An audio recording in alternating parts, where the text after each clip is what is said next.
Hey parents and coaches, are your kids using the right glove? The most important skill for youth athletes to learn is how to play proper catch.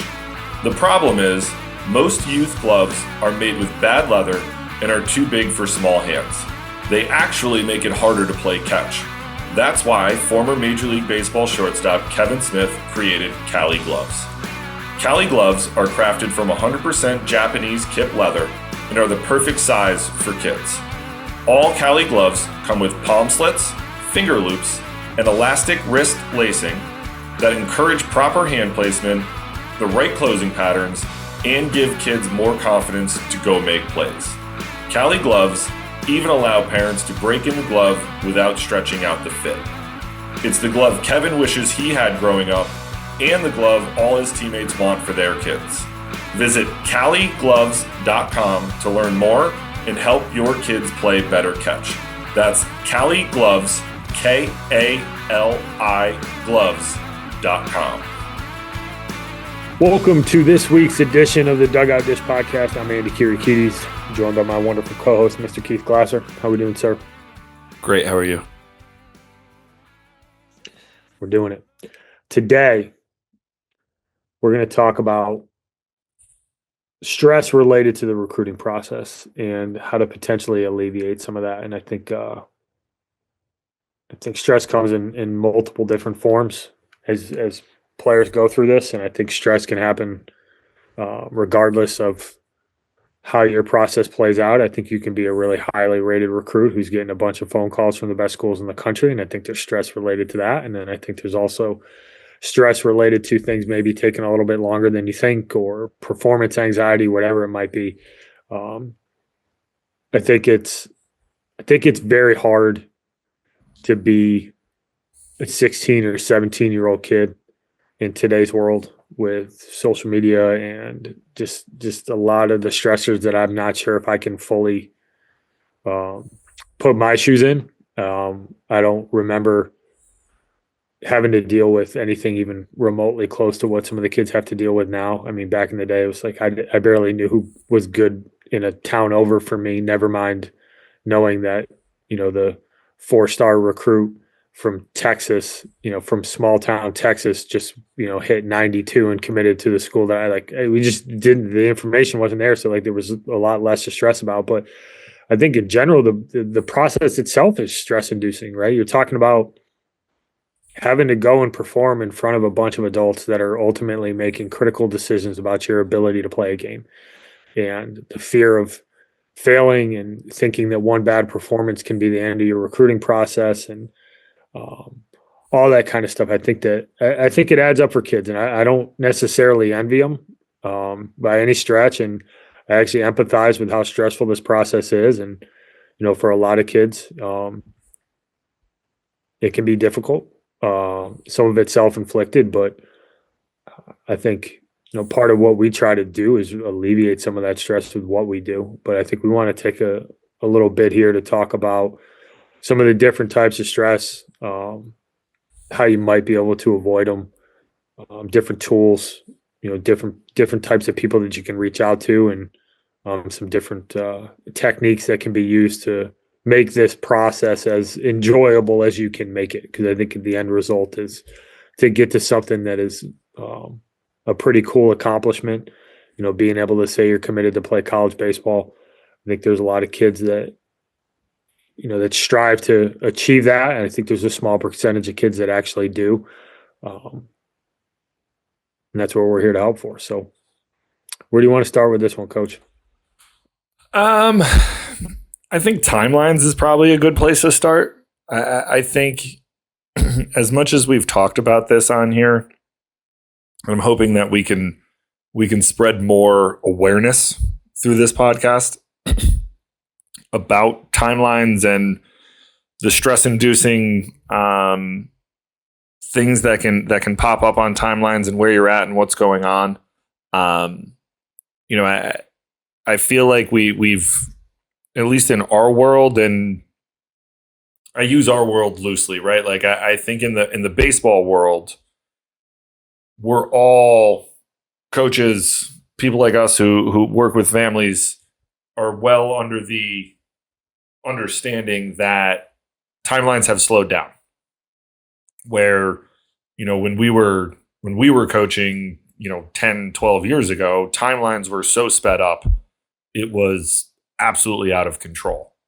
With the new legislation and everything that's come down, timelines have kind of ground to a halt. The transfer portal has, something to do with it. The contact rules have something to do with it. And I would argue that it's really good for baseball. If you've listened to this enough, you know that we both think that this is good for the game overall, and it's good for players to be able to develop over the course of their high school careers instead of having to make decisions as a freshman, sophomore, or maybe early in your junior year where you're going to spend the next 4 years of your life. But, I think a lot of the information out there is you see people, you've seen people who committed super early, and people are in a rush to get this process over because it is stressful and it can wear on your mental health, and it can do a lot of things to kids. And it's, to your point on your opening monologue there, it's a tough thing to go through. The flip side to it, and this is the truth and this is the reality, like, we did it, right? Like, we did it, not in the social media era, but we did it. The other side of it is it's kind of designed that way because when you get to college, not that it's stressful, but the stakes are raised. Like your Friday doubleheader on a July summer tournament game is not as meaningful as the April conference weekend game that you need to win the series to keep yourselves alive for the 1 seed, or the April series where you need to win to keep, because you got it rolling on the back half of the year to get into the tournament. The stakes are raised. And that's the reality of it, right? Like, when you go to play in college and you want to do this and this is something you want to do, you need to at least have the basic understanding of when you go play in college, the stakes are raised. If you're going to go play at the upper echelons of college baseball, those guys' jobs, regardless of whether or not you're at the upper echelons or the bottom, like, you're paid to win baseball games. And in some instances, like, guys' jobs are on the line, so like they need to coach and they need to win. And, it's a uber, like, we've talked about this a lot, that it's an uber competitive environment, but a lot of it comes with the fact that the stakes are high when you go play in college. Like, you want to win, you want to get to the conference tournament, you want to play postseason baseball, you want to do all of these things. A lot of people, you ask anybody who wants to go play in college, and we hear this all the time, like, what's your ultimate goal? I want to play in the big leagues. Any kid who plays baseball, who aspires to play in college, like, generally speaking, all of them are like, it'd be cool if I played pro ball. It'd be cool if I made, like, I want to make it to the big leagues. Like, everyone wants to do it. Like, it doesn't get easier, right? I'm not saying that it's not a stressful situation and to completely, downplay what it is that you're going through. But you need to have that understanding of the basic understanding of what this is. You're going from a high school game in which there's 500,000 people playing down to a college game where only 8% of them are going to be playing in college. So the kids are better, the play is better, the stakes are raised, you want to win. But I think along, like, the rush to get recruited also gets a lot of people jammed up into the stress and anxiety surrounding the recruitment process. Understand now that the timelines are slowed down. The portal, obviously, where coaches are, losing kids to the portal, maybe gaining, a handful more than they have in the past out of the transfer portal, and then getting to high school guys a little bit later. And, it's not necessarily that negative, but, they have a little bit more data on the college guys that they can look at and decide whether or not they might be a plug and play for a year versus a high school guy. And we've talked about this on multiple podcasts, but being able to kind of fundamentally understand that the vast majority of recruitment for you is going to happen after your junior year of high school that summer and into the fall of your senior year. Are there going to be people that are going to commit during their junior year? Absolutely there are. That's never going to stop happening. It will happen. It's going to happen at the upper echelons of college baseball. it's even going to trickle down a little bit as we saw last year, and it'll probably be that way as coaches kind of lean into the transfer portal era and kind of say like, hey, we've had guys who have left here and gone and played in the SEC, ACC. We can develop you to do that, and kids make the decision to go do that. But the rush to say that you want to be committed immediately is where we get jammed up, I think, a good portion of the time. Understand that you have plenty of time. If you are a 27, you still have, you're just starting your high school season. You got March, April, May, June, July, August, September. You got 7, 8, 9 months, to get better and get recruited. If you're 28, you have tack 12 months onto that, right? You have a full year plus another 7, 8 months, so you're looking at, what's that, 19, 20 months before you have to ultimately make a decision, hopefully. If you're 29, tack 2 years onto it, right? You have so much time in this process, and I can guarantee you unequivocally, because we had multiple guys last year as 2026 as our clients who ultimately played Division I baseball who didn't commit until July and August and September of last year, who didn't have Division I offers at the start of the year. And then come July, August, September, had Division I offers and ultimately decided to go play Division I baseball. It's happening in real time. And we've talked about this on multiple podcasts. We're living this, doing this, advising consulting business with families. It's a reality that's going on. You do not have to hit the panic button if you haven't talked to anyone yet. You do not have to hit the panic button if you haven't been recruited by a Division I school.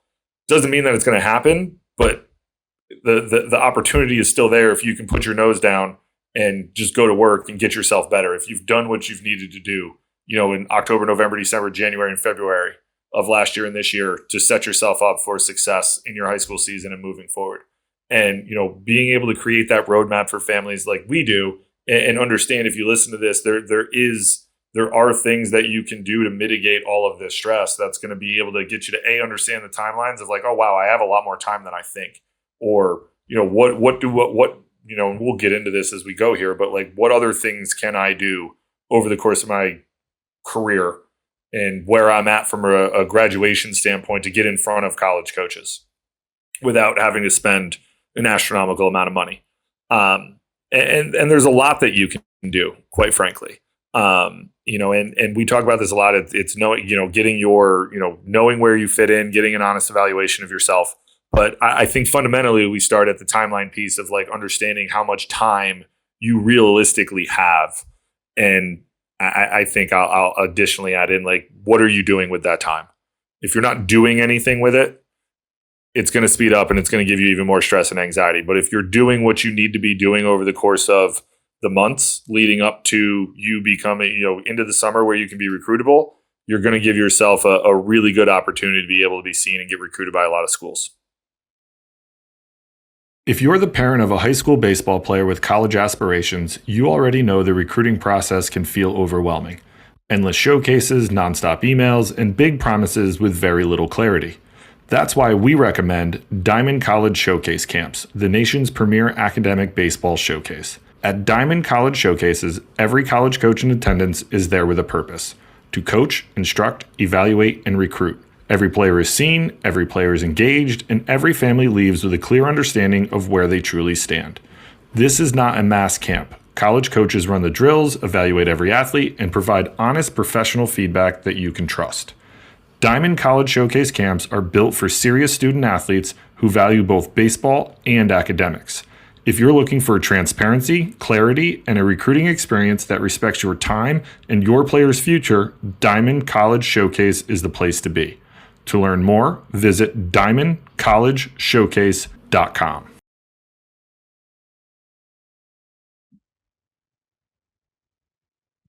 What you're doing with that time, I think, is huge. And I think that the reason I want to focus on what you said there is it's related to the process involved with getting yourself in a place to be recruitable.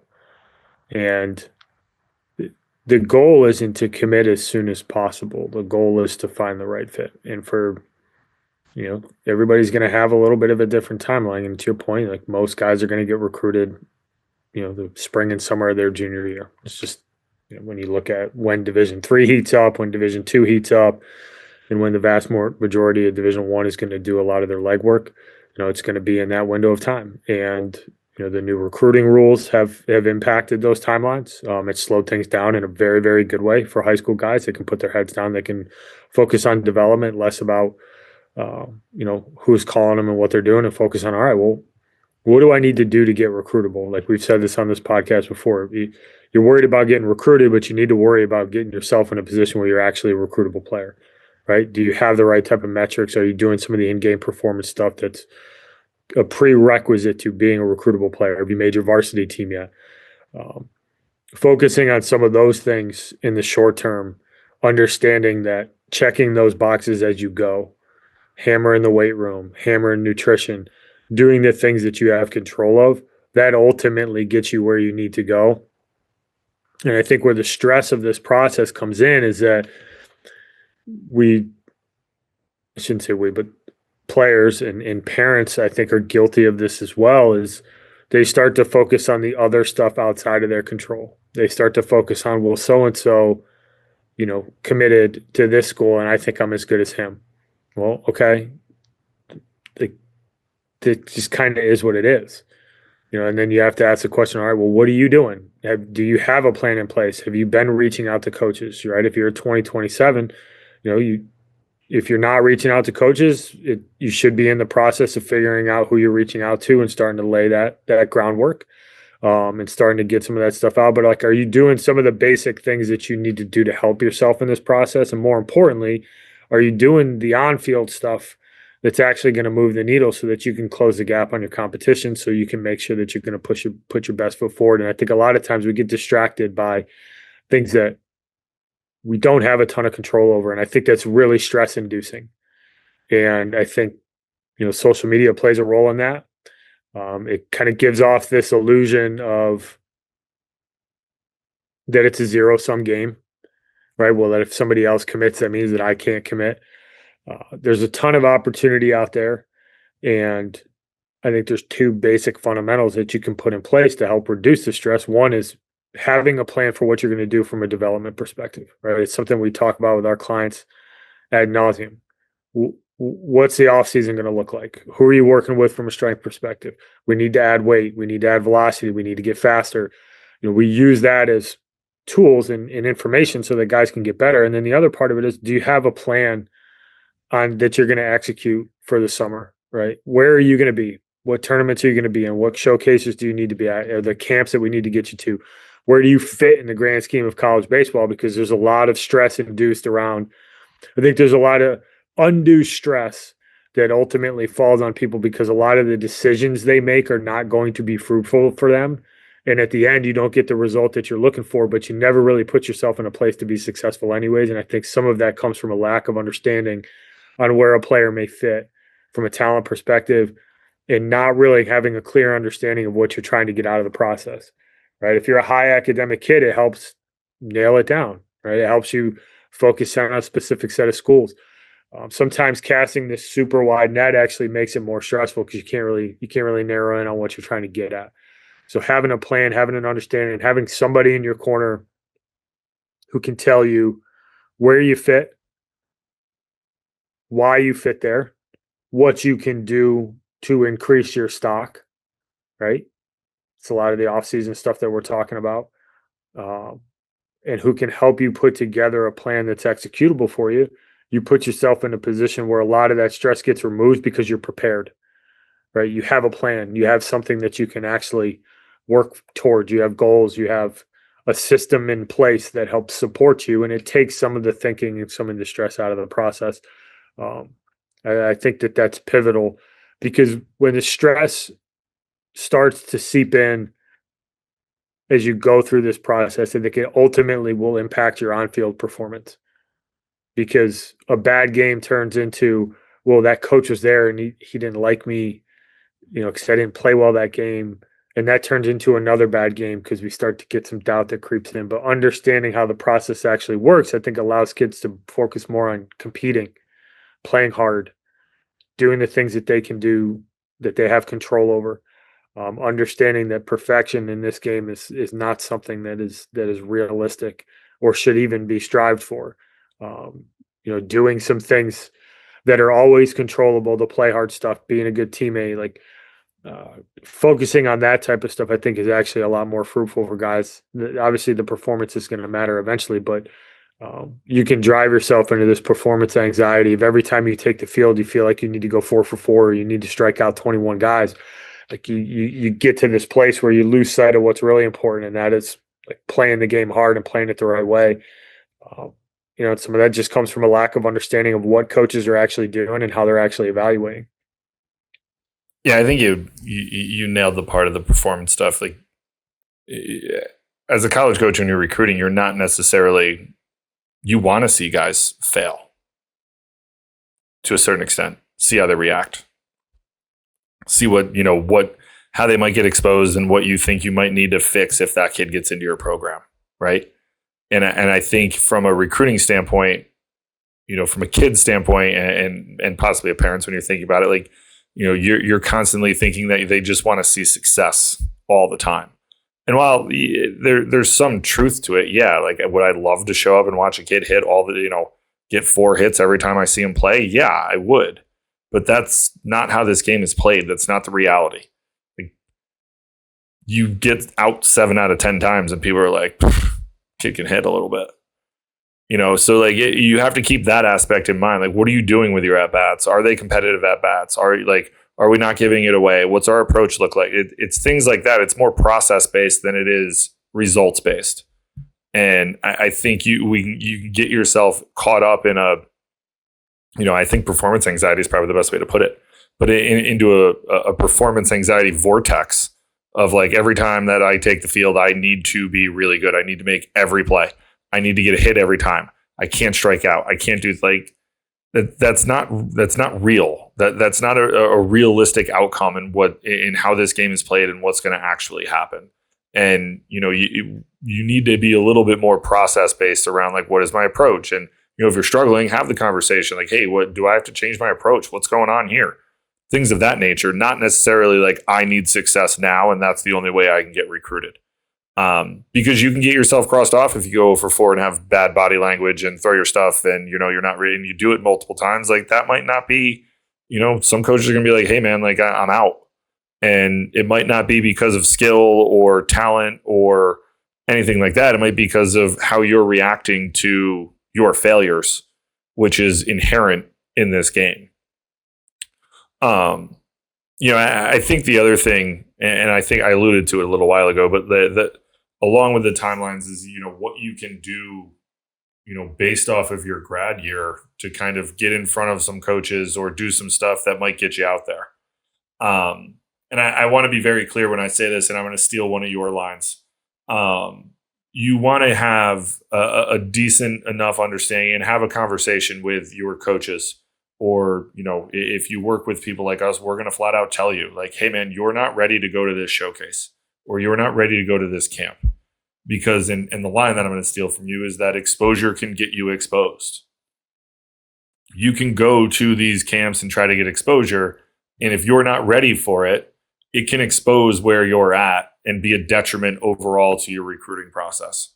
If you show up to a camp and you're a sophomore and you're competing against a bunch of rising juniors or rising seniors, and you're a rising sophomore and you get, completely blown out of the water because you're not ready yet to be able to showcase yourself, you're going to do yourself more harm than good. There's going to be a lot of coaches that are just going to put an X through your name, or they're just going to say, they might circle and be like, I used to do this. I'd circle and be like, super young, but I wouldn't really take any other notes surrounding it because I don't know, like, you're not really ready. And I can't really evaluate you because you're still, for me, when I was coaching at RPI, you're still 2 years away for me to recruit you. So like, it's hard for me to really be able to give you an honest evaluation of where you're at, other than just like, hey man, like, you need to go back to the drawing board, like not to the drawing board, but like, you just need to get in the weight room. You need to get better. You need to develop. Like, stop going to these showcases. You don't need to be here. And that's a reality for, a good portion of kids. Just because you're not necessarily ready as a sophomore doesn't mean you're not going to be ready as a junior, right? Like, and maybe you're not ready in July of your sophomore year to go showcase. But, come October, maybe you're an arm who put on some weight and grew a little bit, and now you're throwing a little bit harder. Like, hey man, like, why don't you go to, as you know, in the fall, you know, if you're a rising junior, let's say, like you can go to a camp in the fall, an on-campus camp that's not that expensive, of a school that you're really interested in, have what you're looking at for academically, and get in front of that coaching staff and get the feedback that they have and see what they have to say. Because, hey man, you go in there and light it up, and you know, they might be like, hey, this is a kid that we should definitely get out and see next spring. If you don't, like, get some feedback and be like, hey, where am I deficient? What did you not like? What do you think? You know, at least you can have a little bit of feedback of like, hey, okay, like, you know, I was 81 to 82. They're looking for a little bit more velo. You know, I need to sharpen up my breaking stuff. You know, my breaking ball needs to be a little bit better. My changeup was, you know, average, but, you know, they think that it can play, but I can still tighten that up a little bit more. You know, and if it's a position guy, like, hey, you know, we think your arm strength is a little bit below average for what we're looking for. Not to say it can't get better because you're a younger kid, but like, if you know, push comes to shove, if it's in the same spot next year, not really a guy that we would be able to really bring in here to recruit, because we don't think that you can play on the left side of the field. Or in the outfield, we think you can only play second base, and that's going to be a hard guy to bring in unless you're really going to bang it and you're left-handed, type thing. So like there's a more nuance to it, but I think that, you know, depending on where you are in your timeline of your grad year, you can be targeted in where you go, what you do, and you don't have to go to 8 million showcases to get in front of coaches. They're still going to be there come your rising senior year, you know, after your junior year, where they're still going to be looking for players. You can spend a lot of that money instead of going to some of these camps and showcases on your development, on weight training, on nutrition, on, you know, defense, on offense, all of these things that are going to continually get you to develop. And some of the best things you can do in order to get better at this game is just go play. And go try to play as many games as you possibly can. Don't worry about the showcases. Just go play.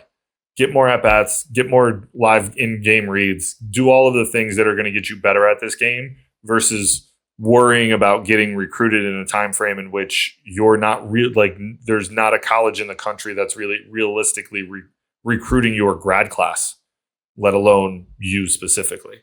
You know, so I think that can obviously be something that you can do as a family. You know, we talk about it with our clients all the time about where, you know, being targeted and where we're going to go and what events we're going to hit. And, you know, honestly, when we have younger kids, like sometimes it's none, sometimes it's one, depending on where they're at in their development. Sometimes it's like, hey, we're going to find something in the fall to go to, you know, and if it's a position guy, and, you know, I know that I'm very vocal about being against winter camps, but, you know, if it's a position guy and you've been hitting and you've been doing stuff and you want to go to an indoor winter camp at a school that you're going into your, you know, senior year, that the summer will be your rising senior year, you know, that you're really interested in, hey, why not?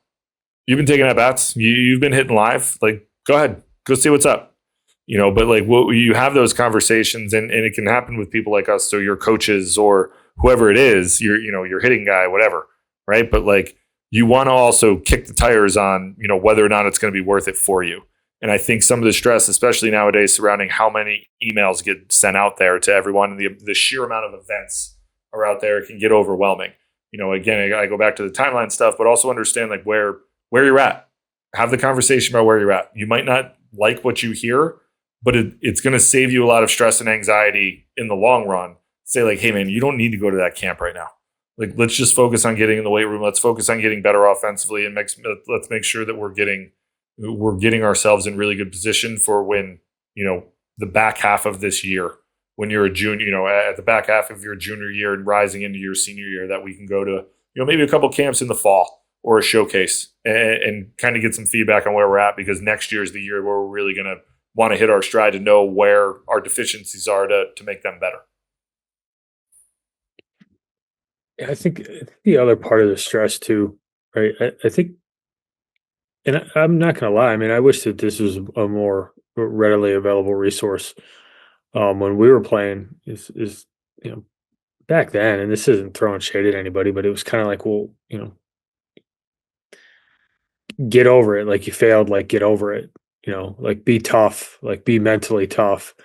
You know, dealing with failure in baseball and just in general. And I think that that space has evolved, and it's very much a part of athletics now, which is, there's a lot of resources out there. There's a lot of people who really do a really good job at giving players tools to help them perform at the highest level that they can. Like, we understand how much of a mental process baseball is, and sports in general, and just even performance of anything, right? Breathing techniques, basic step-by-step processes that you can take from a routine perspective that can help you kind of get in the right mindset, right? And we had Michael Huber on, I believe it was episode 105, who's a mental performance coach, and he talked about some of these tools. And for some guys, they can be hugely impactful. Whether it's a pregame mental routine, whether it's visualization techniques, like some of these, there's some old heads on Twitter and call it foo-foo or whatever. But I mean, at the end of the day, when some of the best athletes in the world are leveraging these people and these techniques, I think it's hard to dismiss it as a potential tool that you can use. And they're like anything else that takes effort, it takes time, it takes commitment to the practices, and commitment to what your coach may be asking you to do. These aren't instant fixes, but a sport like baseball, with the amount of failure that we have, like just having a mechanism to be able to kind of reset after you take a bad swing, or after you make a bad pitch, or you give up a bolt. And, do you have a routine? Like, all right, we're going to walk around the mound. I'm going to take 2 deep breaths. I'm going to stretch. I'm going to touch my toes, and I'm going to get back on the mound, and we're going to go. All right, well, maybe that's the cue you need to just get you back to center so you can get back to doing what you're doing. Performance anxiety and just the stress of the inevitable failure of college baseball is, it's there, it's real. And I think that the recruiting process can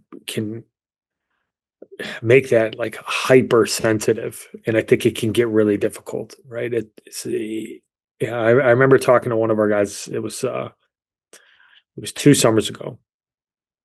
He's pitching at the Division I level, and he's a very talented kid. But I remember talking to him after one of his outings in the summer. I said, "Well, how'd it go?" He's like, "I threw fine." He's like, it's still weird to pitch, and you've got 15 guys with radar guns back there, and I feel like I'm not pitching to win. I feel like I'm pitching to get evaluated. And he went as far along to say, he goes, I kind of miss high school, because when in high school, all I was worried about was winning. I want to win this game.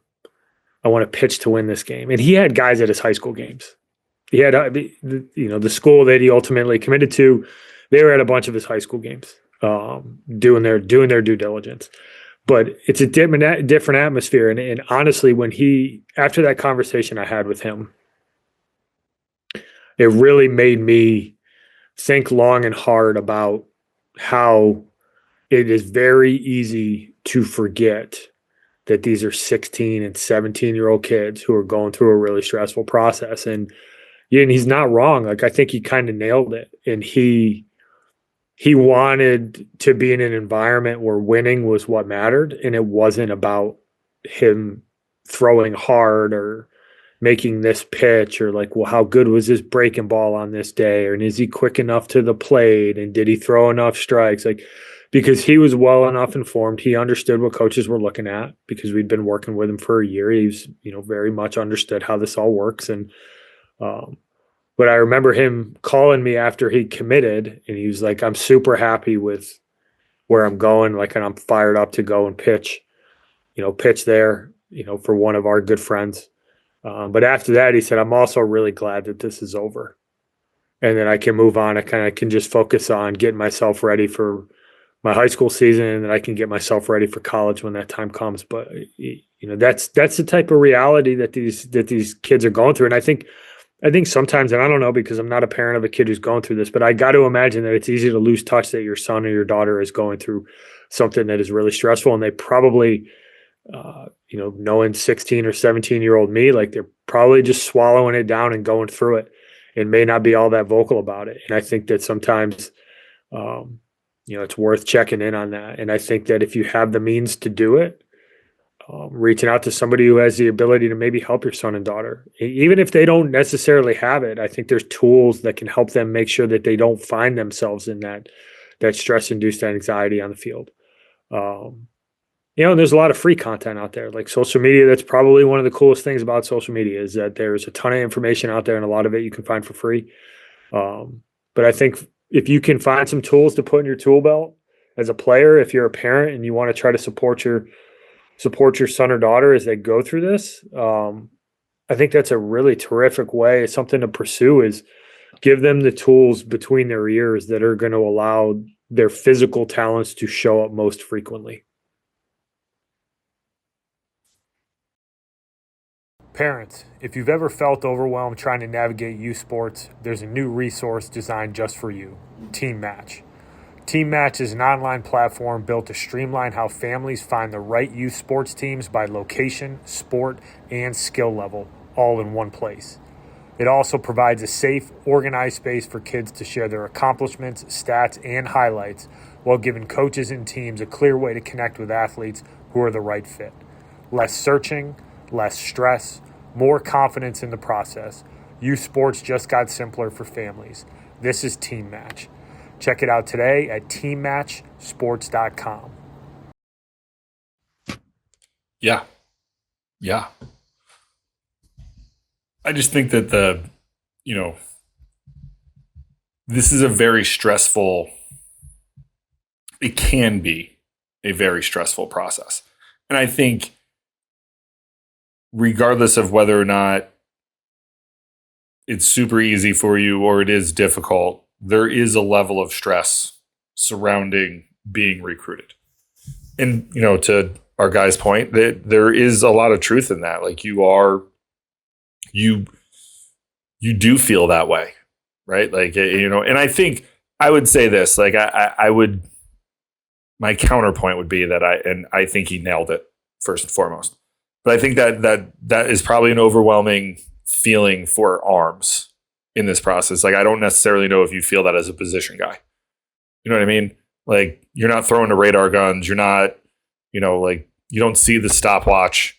Like, you're but I think the flip side of it, like, you can get buried in it. Like we talked about a little while ago about if you're only worried about your outcome on offense and defense, then you can kind of start to feel that way where it's a rather overwhelming experience. But, I think being able to, again, understand your timeline and understand that this is people call it the recruiting process for a reason, right? Like it's not something where you play one game or show up at one showcase and everyone, you get offered the world. Like this isn't like everyone's Shohei Ohtani and just shows up and it's like, yeah, throws 100 and hits it 490 feet. Yeah, no, we'll give you a spot. Like that doesn't happen. There's going to be multiple times, for the most part, where you're going to have to be evaluated as a player, and I think you can decrease some of this stress and anxiety by understanding that that's kind of what you're opting into, right? Like this is what you're opting into, and it can get a tad bit overwhelming when all of a sudden there's 15, 16 radar guns getting put up behind home plate when you're throwing, and there's guys showing up to watch you play, and you know it. Right. And again, to my point earlier, like it's kind of designed that way because when you get to college, the stakes are raised and we want to win and we want to do these things. We want to coach you up. We want to see if you can handle what it is that you're going to be asked to do, because there's a lot of people that can't. And I'm not saying that it doesn't make it easier, that it doesn't make it less stressful. But I think that if you have a basic understanding of what that kind of looks like and how that kind of shakes out, and what you're opting into, you can at least have you can sleep better at night knowing that you're doing everything in your power to give yourself an opportunity to be one of the 8% that goes and plays college baseball. Because in reality, that's what it is. Like you're opting into going and playing with other super competitive people with an opportunity to go win baseball games and hopefully win championships and do these things. And that doesn't happen with just, a bunch of, and don't take this the wrong way, but a bunch of 9-hole hitters out of high school who don't really care for baseball at all, right? Like that, you're not going to win a whole hell of a lot with that. Like you're going to win with competitive people who want to put in extra work, who want to get better, who want to strive to be as good as they can possibly be. And I think in an era where, Eric Kratz was on talking about how people get made fun of for trying hard. Like if you're going to get made fun for trying hard, I would be willing to bet the people who aren't trying hard probably aren't going to be that successful early on. And they're not going to be the ones that are going to go play in college as much as they say that they want to. Right. And I had a conversation today with somebody who'd reached out and, there was not one of our clients, but a friend of mine who's essentially the story was that the young man was told that they didn't think that he wanted to play baseball in college. So they questioned his commitment to playing high school baseball. And it struck me as such a bizarre comment to make, where if only 8% are going to play college baseball, the want to do it shouldn't be a question, right? It's high school, and not to diminish it, but it ain't college. You ain't getting paid to win baseball games in high school. You see it all over Twitter. Guys are, they don't make a lot of money, right? You don't get paid a whole lot to do it. It should be about competition. It should be about trying to, work hard and learn life goals and life values that you can use through the lens of baseball to help people get better. The ultimate goal, regardless of who you are and where you are, should not be that I want everyone on my team to play college baseball. That's an unrealistic goal to have. I coached at RPI. I had for 10 years, there's a laundry list of players who went through there and played for me and played for Carl. Carl played for 34 years. A lot of guys played pro ball. To a man, I don't know how many of them are I want to play pro ball. They went to RPI to get really good degrees to set themselves up in life. If they played, awesome, bonus. But they were realistic enough. And the reality is it's 8% to go as plays in college. It's such a small number of kids. And it struck me as such a bizarre comment to be made, but also the stress and anxiety induces in the kid, in the family. And I think that as coaches, we need to have an understanding of what that looks like and how we can do a better job of mitigating that. That's not the only one, right? I'm sure there's tons of those out there. But I think that also comes from a large misunderstanding of what the college recruitment process looks like and what it's meant for. It's meant for the people who want to go play, legitimately want to do this. And I think you have to understand that you have to have the basic understanding, of, you're opting into an uber competitive environment and the stakes are going to be raised and it is going to be a little bit stressful and it's kind of designed that way, but how you manage that and, your point, mental performance coaches and understanding, I think having an understanding of what it is can make it a little less stressful. And, there's a lot more that goes into it. So I don't know. I went off on a tangent there. I'm sorry. That story came up in my mind as I was speaking, so it just kept on talking.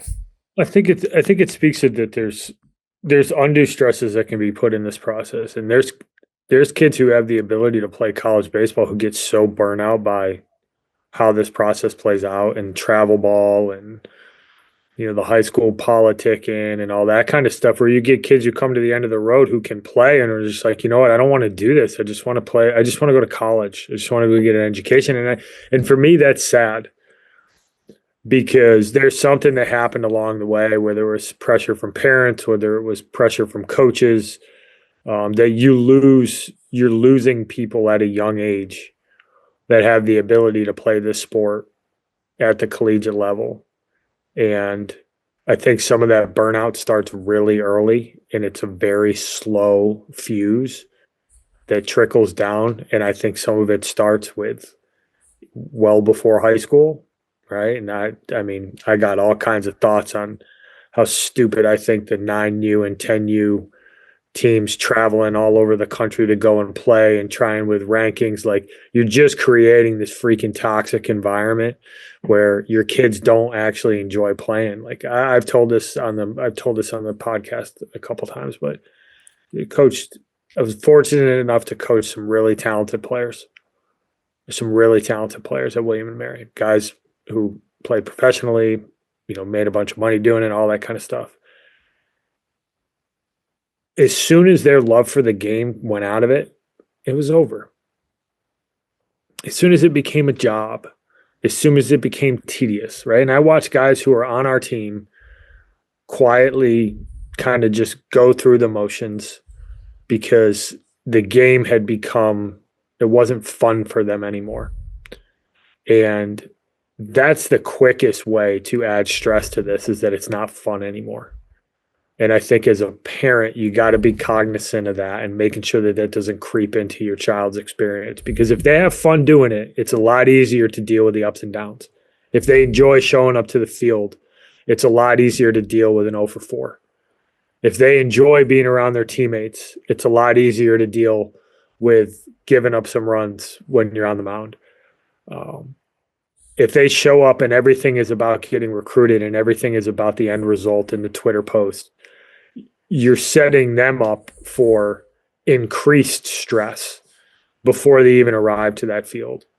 So I think that's probably the last thing that I kind of want to caution against, is like, try to make sure that you're not introducing unnecessary stress. It's not just about mitigating stress, right? Where we talk about having a plan and making sure that we're doing the things that are required of you and doing the hard things, the lifting, the running, the sprint work, the extra work, all that kind of stuff that we know is necessary if you want to get there. Like, we had Kevin Smith on, who played in the big leagues, and he kind of put it as like, it's the illusion of choice.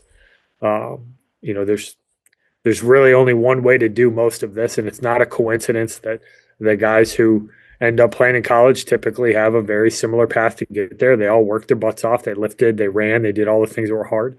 But there's, that helps reduce stress because you're doing what is required of you. You're putting in the work. You have a plan that you can execute against. You have information around what you're trying to get out of it and where you fit, right? That reduces stress.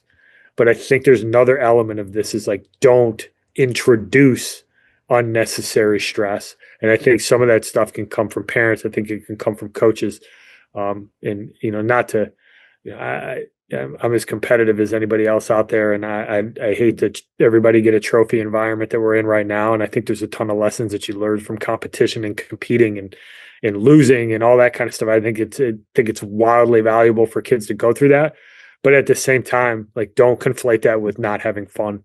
Like, your kids need to have fun. They need to enjoy doing what they're doing. And I think that can reduce some stress organically. So I think you hit the nail on the head too. The 9, 10, 11U stuff, where this goes into a whole other long podcast that we're not going to get into today. But I thought about it when you said that, the guys that you coached, and, I coached a lot of guys too that, played professionally. We're all Americans. We're all league, just like you did. We played with a lot of guys that, had phenomenal careers. And I look back and think about the guys that, I played with who, had long professional careers, handful played in the big leagues. The one thing that sticks out to me, and it was a little bit of a different era, but like, humor me for a second. How many of those guys solely played baseball? I mean, most of those guys played other sports in high school specifically. Right. The point I'm just driving at is, like, not just the specialization, but like, there was no 9U travel when we grew up. It wasn't a thing. No. Like, played you Little played League. baseball from April to June, or like April to July. Like, I don't even know if we had an all-star team. Yeah, you played your town league, and then that was it. You marched in the parade. Felt like a big deal. Yeah. Your grandparents were sitting on the side. You waved to them. You're like, yo, I'm in the middle of the street here, riding in a float. I feel like I'm on top of the world. hand-me-down uniforms from the previous year. Yeah, you had the canvas bag with the orange chest protector, and Yeah. the blue shin guards with the orange kneecap A protector. a bag full of bats that you didn't have to pay for.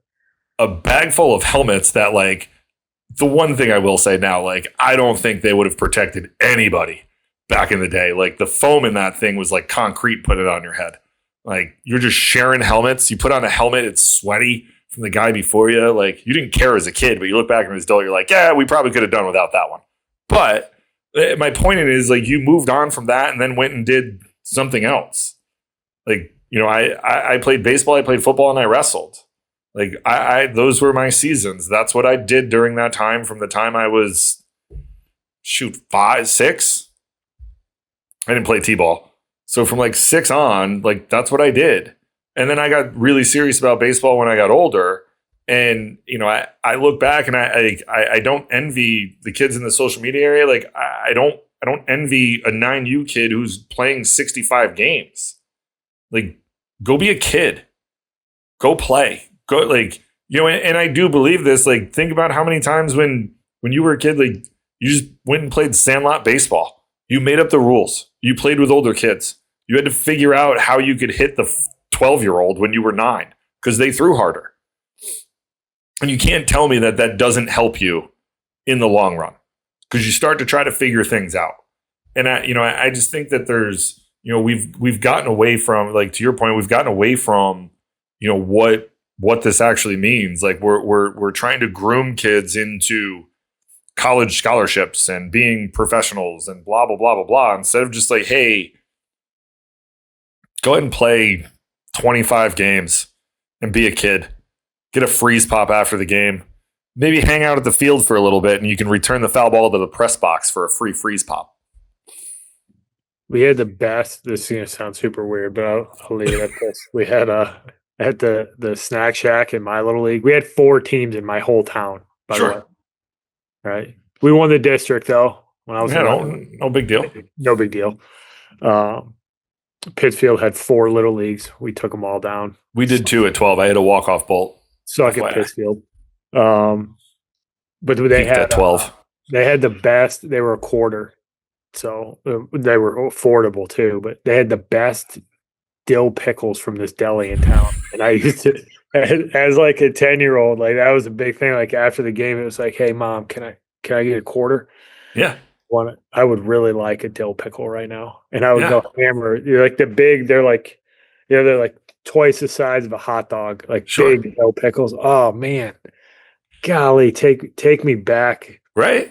Take me back to the Olympic Meadows down near the Housatonic River. And those are things that, like, not those a care are things in the you world. remember. But those are things that, like, you know, I don't know if I would have.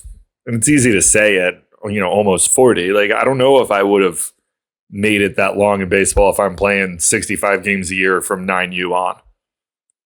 Like, I really don't. Like, it's not, you know, the burnout factor is real, and it's not just baseball. It's every sport. You know, and, like, you need to step away. And as we talked about earlier, like, it's inherently tough. It's a game around failure, and that's hard on you mentally. And if you're just going to continually fail year after year, it's gonna be like, why am I doing this? Why am I playing 65 games to hit 220? What's the point in all of this?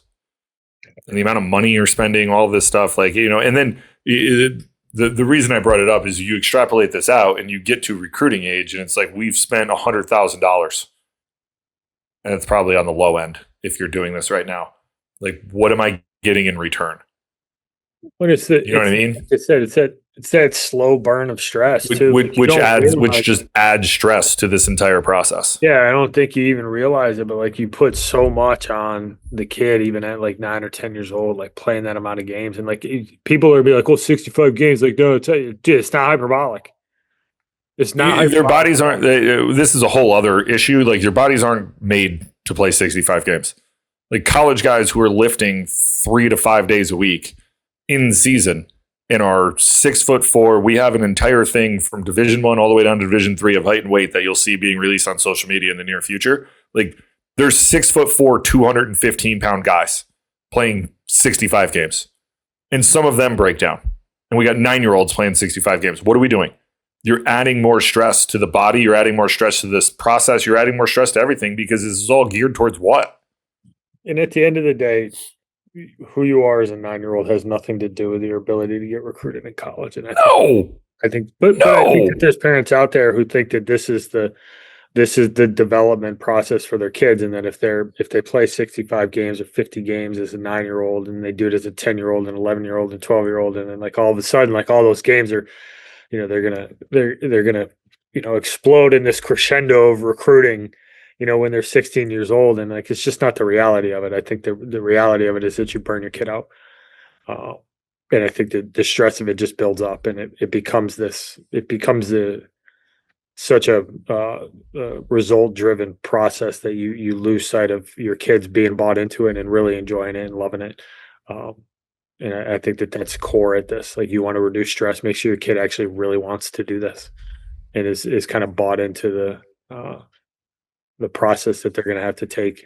And don't do that too early, because you're going to burn them out. I concur. All right. Well, thank you for listening, everybody. Hopefully that was insightful. Tune in next week. We'll talk to you then. Thanks, everybody. Thank you for listening this week. If you're watching on YouTube, go ahead and hit that subscribe button and smash that like button for us. Check us out on Apple Podcasts, Google Podcasts, as well as Spotify. You can follow us on Twitter and Instagram at EMD Baseball. If you want to find out what me and Keith do to help families and players navigate the recruiting process, go ahead and check us out on emdbaseball.com. Take a few minutes to check out our new online academy. I promise you'll get some good information out of that. Thanks again for listening. Check in with you next week.